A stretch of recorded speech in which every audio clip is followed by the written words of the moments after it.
Bonjour à tous.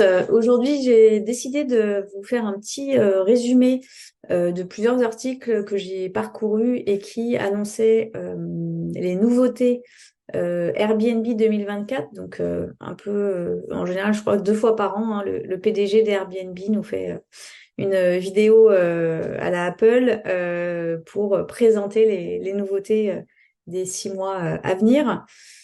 Donc on apprend pas mal de choses, notamment des nouveautés autour de l'intelligence artificielle sans surprise, du développement des serrures connectées avec des codes uniques, les frais de ménage obligatoires en supplément qui ne sont plus trop du goût du PDG et qui vous invite du coup à faire plutôt du tout compris, etc., etc. Moi j'ai décidé du coup de forcément de faire une sélection, hein, pour que voilà, pour que vous ayez au moins 3 principales informations. Donc la première information qui est mise en avant, c'est la volonté d'Airbnb de mettre en avant les réservations longue durée, sans surprise, notamment pour répondre aux critiques qu'ils peuvent avoir au niveau des tensions du marché locatif classique.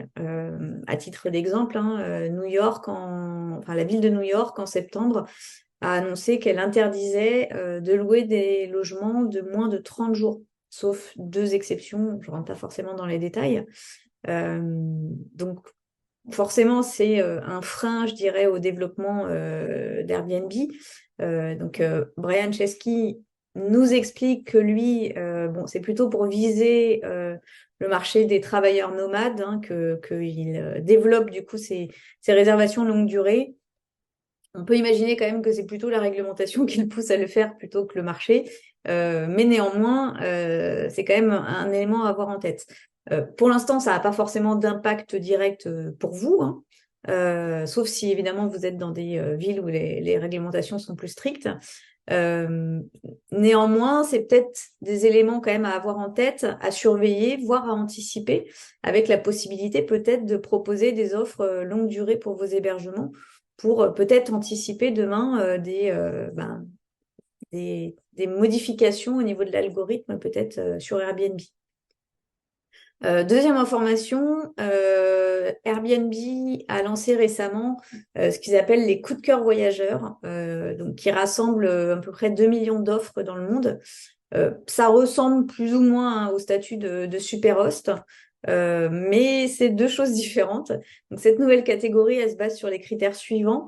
Au moins avoir 5 commentaires de voyageurs, évidemment d'excellents commentaires et une note de 4,9 minimum, avec une attention particulière sur plusieurs critères, notamment la facilité d'arrivée, la propreté, le rapport qualité-prix, la facilité de communication avec vous, hébergeurs. Et troisième critère, le bilan, on va dire, de fiabilité, c'est-à-dire à la fois le taux d'annulation qui vient de vous et les problèmes de qualité qui pourraient être remontés par les clients. Donc tout ça, il faut que ce soit inférieur à 1% de vos réservations.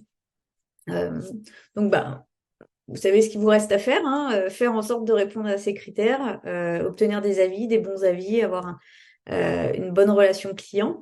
Et sans surprise, ce nouveau badge aura évidemment une influence à la fois en termes de visibilité de votre offre sur Airbnb, mais aussi en termes de réassurance du client, puisque forcément, à la fois, on fait plus confiance au superhost et du coup, on fait plus confiance aussi au coup de cœur voyageur.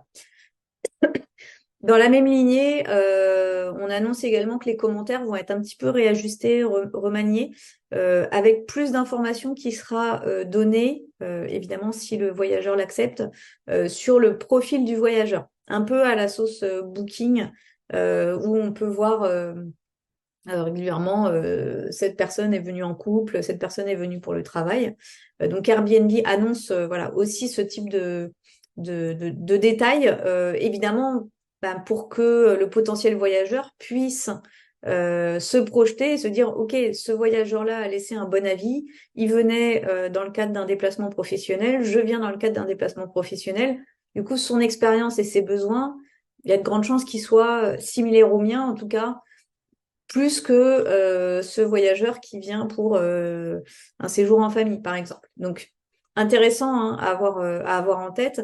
Et du coup, pour les clients finaux, du coup, de pouvoir se projeter. Dernier point qui a été lancé déjà, hein, le partenariat entre Airbnb et Klarna, qui permet du coup de proposer le paiement en plusieurs fois sur les réservations entre 35 et 2500 euros, globalement beaucoup de réservations. Hein. Donc c'est une bonne chose évidemment pour le voyageur final, pour vous peut-être un petit peu moins.